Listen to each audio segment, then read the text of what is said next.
Hello बच्चों, आज का टॉपिक है हमारे करंट इलेक्ट्रिसिटी का ही पार्ट ओम्स लॉ। ठीक है, ओम्स लॉ देखिए, यहाँ मैंने लिखा है अच्छी तरीके से। It states that the current electric current flowing through a conductor is directly proportional to the voltage across the conductor as long as the temperature and the physical condition remain constant.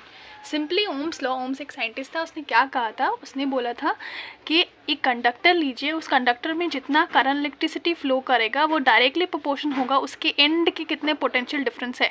Means जितना potential होगा किसी current का उतना ज़्यादा current उस conductor में flow करेगा। लेकिन आपको ये याद रखना है कि टेम्परेचर और भी जो फिजिकल कंडीशंस है वो कांस्टेंट होना चाहिए। तो सिंपली ओम्स लॉ बोलता है कि लेट अस सपोज ये मेरा कंडक्टर है, let us suppose this is my conductor and there is a flowing of current if we attach the battery और अ वोल्टेज। ओके, तो अगर करंट यहाँ से फ्लो होता है तो वो डिपेंड करेगा कि कितना वोल्टेज है। मैथमेटिकल एक्सप्रेशन क्या बोलता है कि जितना तुम्हारा वोल्टेज है that is directly proportion to current. Okay, जितना ज़्यादा वोल्टेज होगा कंडक्टर का उतना ज़्यादा करंट फ्लो होगा कंडक्टर में। अभी ये रेजिस्टेंस जो आप ये देख रहे हो उसको मैं बाद में एक्सप्लेन करूँगी। आप सिर्फ इतना जानो कि ओम्स लॉ ने क्या बोला था। ओम्स लॉ ने सिंपली यही बोला था कि जितना करंट फ्लो होगा, मतलब करंट जो फ्लो होगा कंडक्टर में वो डायरेक्टली प्रोपोर्शन होगा वोल्टेज अक्रॉस द कंडक्टर के। ठीक है, सिंपली, और वोल्टेज अक्रॉस द कंडक्टर के डायरेक्टली प्रोपोर्शन होगा। तो V is directly proportion to I। Okay, अब आपको पता है कि प्रोपोर्शनल हटा के क्या करना पड़ता है, कांस्टेंट लगाना पड़ता है। K कांस्टेंट हम लोग जनरली लगाते हैं, यहाँ पे जो कांस्टेंट लगाते हैं वो रेजिस्टेंस लगाते हैं। V is equals to R I। Okay, simply हम लोग लिखते हैं V is equals to I into R। This is the mathematical equation of Ohm's law. ठीक है, where V is the voltage और potential difference. Okay, and I is the current flowing, that current which is flowing through the conductor. Okay, and R is the resistance. मैं उसको explain करूँगी, पहले आप देख लो, यहाँ पे आप कांस्टेंट समझो। ठीक है, आर इज़ द रेजिस्टेंस। तो ये मैथमेटिकल इक्वेशन ये बहुत इंपॉर्टेंट है ओम्स लॉ। ध्यान रखिए, आपको पूछता है बोर्ड्स में, पूछता ही है what is Ohm's law.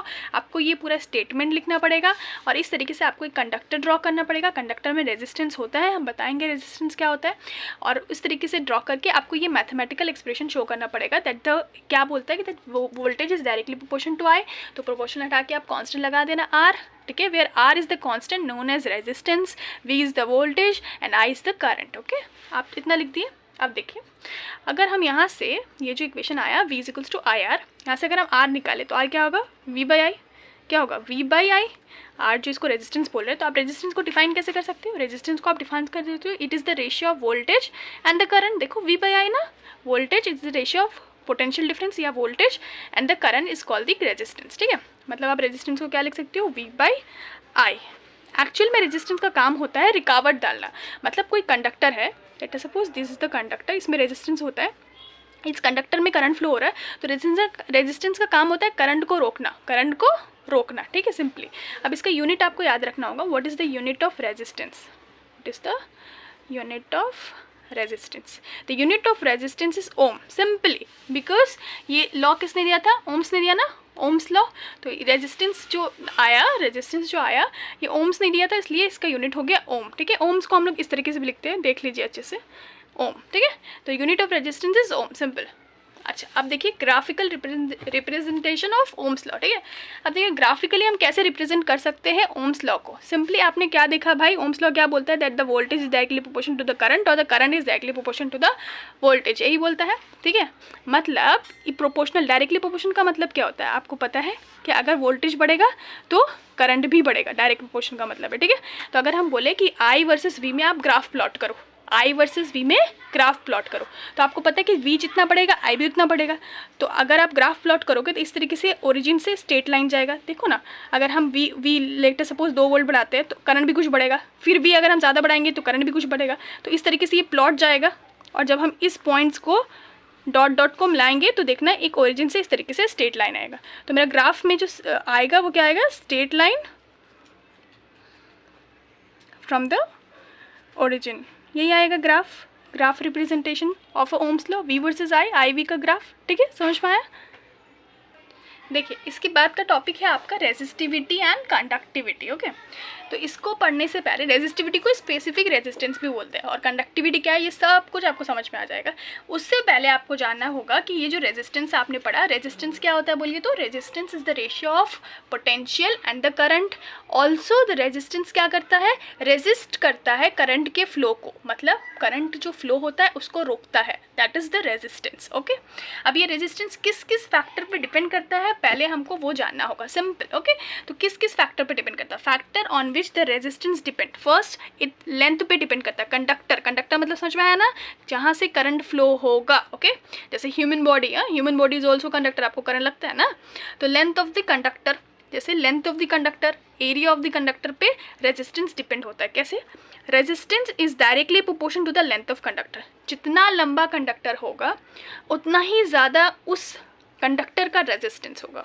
Okay, resistance is directly proportion to the length. Area of conductor पे किस तरीके से ये निर्भर करता है, देखिए that is resistance is inversely proportion to the area of the conductor. ये आपको याद रखना है। आपको क्या याद रखना है, दो चीज़ों पे रेजिस्टेंस डिपेंड करता है, पहला लेंथ, दूसरा एरिया। कैसे डिपेंड करता है, रेजिस्टेंस डायरेक्टली प्रोपोर्शन होता है लेंथ ऑफ द कंडक्टर के, समझ में आया, that the resistance is directly proportional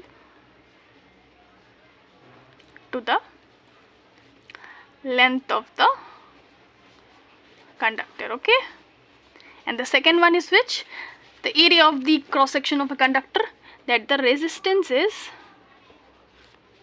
inversely proportional to the area of the conductor। इसका मतलब कि कंडक्टर का अगर एरिया ज़्यादा होगा तो रेजिस्टेंस कम होगा। बस समझ में। अब देखिए ये इक्वेशन 1 मान लो, ये इक्वेशन 2 मान लो, अब इन दोनों को ऐड कर दो। लेफ्ट हैंड साइड में आर आर है तो क्या करोगे आप, कॉम्बिनेशन कर दो ना, combination of this two equation, combination of equation 1 and 2। अब क्या आपको क्या मिलेगा, आप देखो तो आप जब कंबाइन करोगे तो R is directly proportion to L by A, है ना। आप देखो ध्यान से देखो, R is directly proportion to L and R is inversely proportion to A, तो आर आर आ गया इधर आर और एल वन जा एल और नीचे एरिया है तो एरिया, तो ये आ गया ना कॉम्बिनेशन। अब क्या करना पड़ता है, आपको पता है कि प्रोपोर्शनल हटा के कांस्टेंट लगाना पड़ता है, तो आर इज इक्वल्स टू हम लोग यहाँ जो प्रोपोर्शनल लगाते हैं वो है रो, इसको रो बोलते हैं इस तरीके से, एल बाई ए।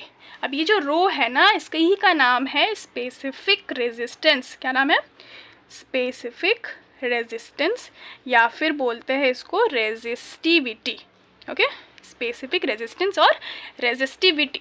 तो अभी जो हम लोग बोल रहे थे ना कि हम लोग को पढ़ना है रेजिस्टिविटी और कंडक्टिविटी, तो रेजिस्टिविटी या फिर स्पेसिफिक रेजिस्टेंस किसको बोलते हैं, ये वाला जो R is equals to rho L by A आया ना, that rho is known as specific resistance और रेजिस्टिविटी। ओके, अब अगर हम यहाँ से बोले कि रेजिस्टिविटी को डिफाइन करो भाई, व्हाट इज रेजिस्टिविटी, डिफाइन करो, तो आप तो ये इक्वेशन लिख दोगे, ऐसे डिफिनेशन नहीं होगा ना, ऐसे डिफिनेशन नहीं होगा। आप यहाँ से अगर आप रो निकालो कैसे हो जाएगा बोलो तो, रो इज इक्वल्स टू क्या आएगा, R A by L, R A by L.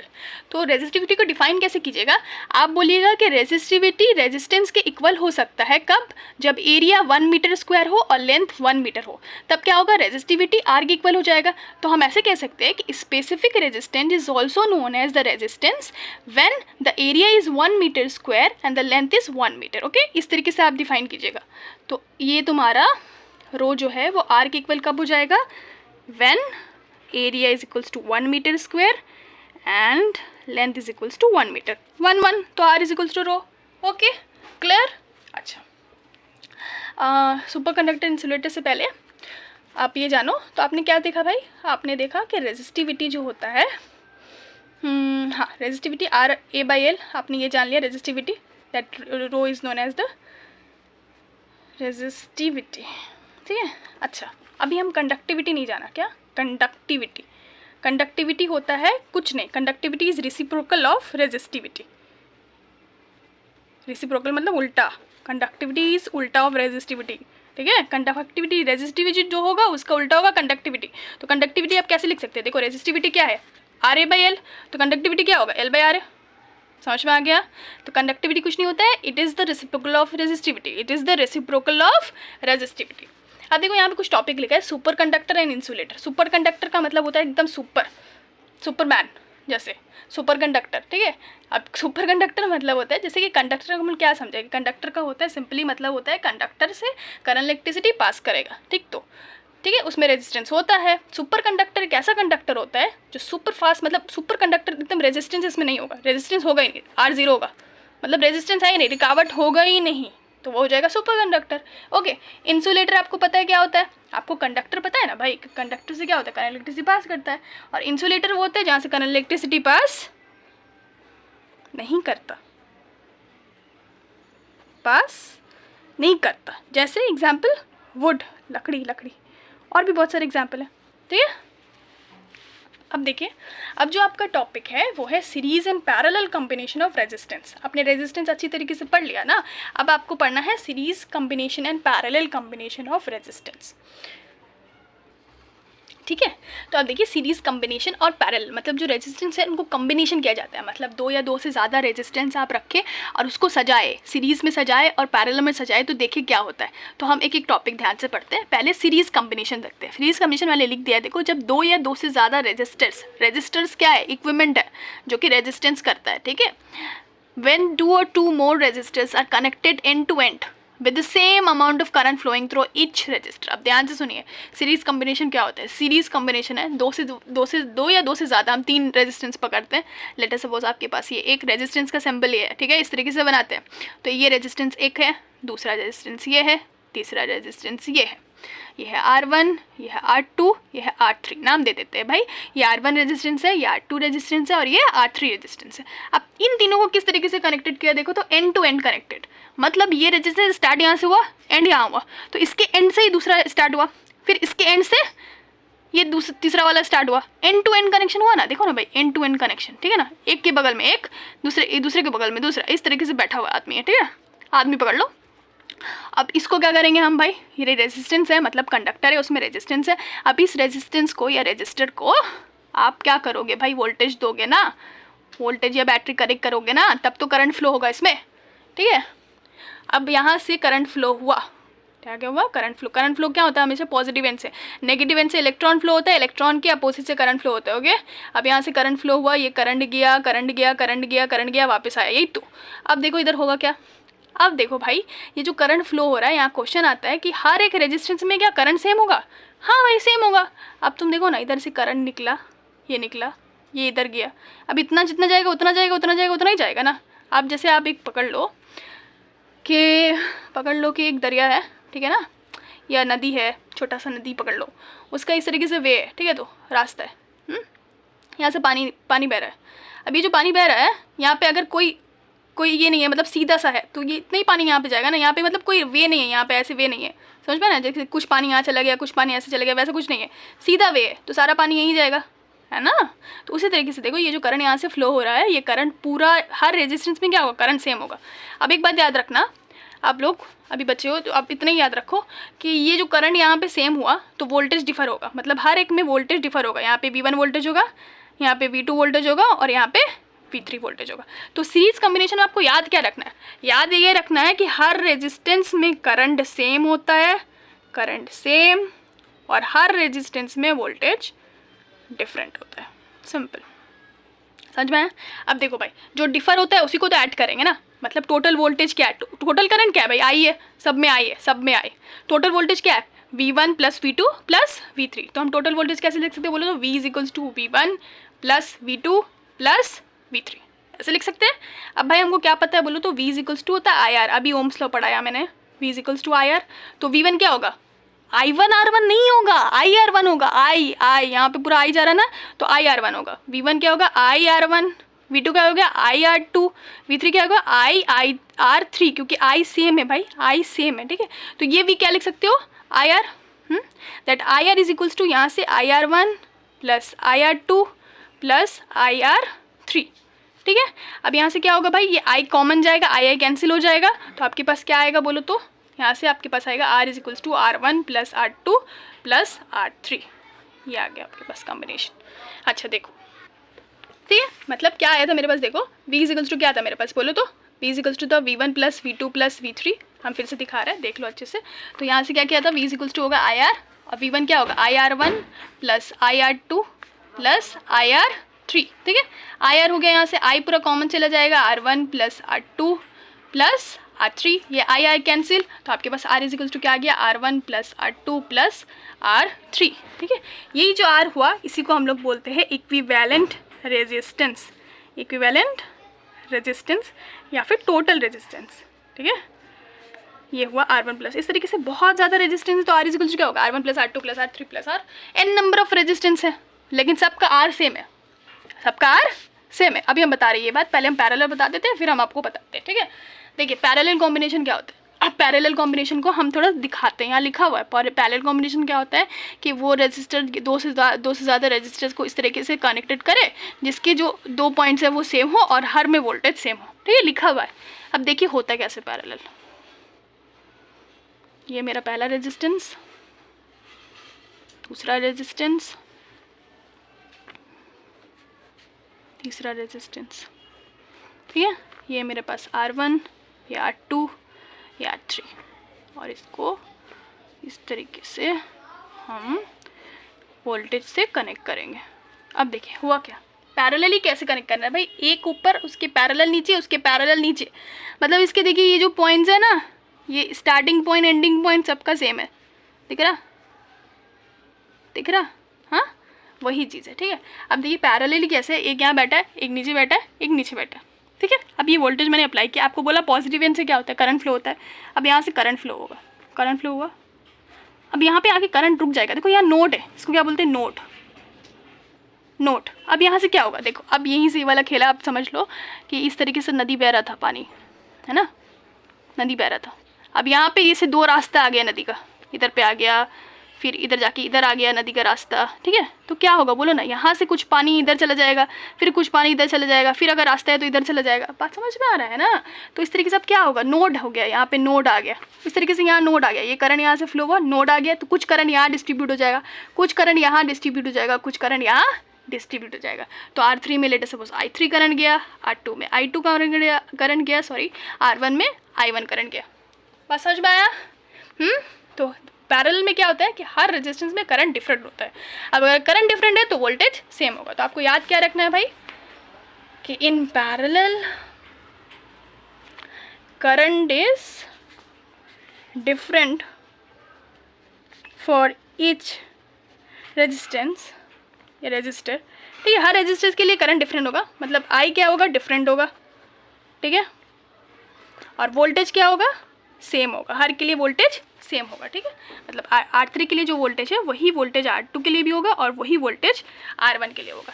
तो भाई जो डिफरेंट होता है उसी को तो एडिशन होता है ना, मतलब टोटल करंट क्या होगा, I इज इक्वल्स टू क्या होगा, I1 plus I2 plus I3, ठीक है। तो टोटल करंट हम कैसे लिख सकते हैं बोलो, I इज इक्वल्स टू लिख सकते हैं I1 plus I2 plus I3। अब देखो हमको क्या पता है, V is equals to IR, ये पता है ना हमको भाई फ्रॉम द ओम्स लॉ।